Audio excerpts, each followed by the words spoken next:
I got in with the wrong crowd, and I started to pinch cars, burgle houses, me and my friends become known as very high-profile thieves, really. I used to carry big knives, the big knives to the smaller knives down my waist, and I was the kind of person where if you pulled a knife out, I would use it. I ended up stabbing someone in the head. I ended up stabbing someone, just missing his heart and going through the top of his shoulder, the top of his chest and his shoulder where he dropped to the floor, and so I was on the run for 2 attempted murders. And then when I went to prison, I had such a hatred for the system, and I couldn't handle being told what to do, couldn't handle prison officers mucking me about. When I went out on association, I got to prison officer and I stabbed them, and then this led to me going into maximum security prisons, being put on CSC. It's where they feed you through a hatch in the door. There's no physical contact, so they have to have riot shields and riot gear on. And that was my life for a long, long time, basically, and I just was going from prison to prison, prison to prison.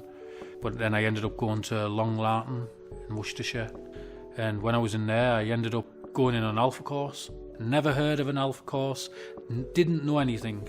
And I just remember walking in because it sent me down. I sat down on a chair and I thought, oh no, it's a Christian thing. And we'd just go there every week and I would argue.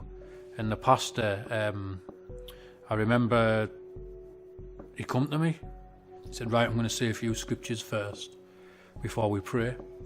And one of them was, no one's righteous, not one. We all fall short of the glory of God. And then he said the verses about Jesus and explained a bit why he died on the cross for sinners and stuff. And then he said, pray. So I started praying, and I said, God, if you're real, come into my life because I hate who I am. And nothing happened. But then, as I was talking to the pastor, I started to feel this energy feeling in my stomach. And it started to raise up and raise up and raise up and raise up.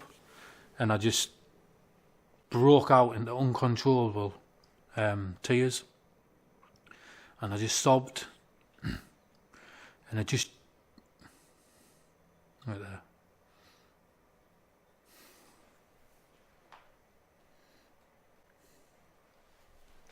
Because that was a change in my whole life.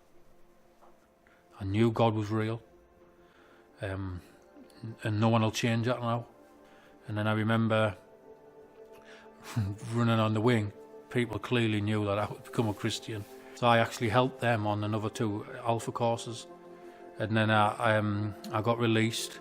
I've been in a prison where because you would have thought that the prison where I stabbed the prison officers would have been the last prison to have me. But they were the first. That's how God works.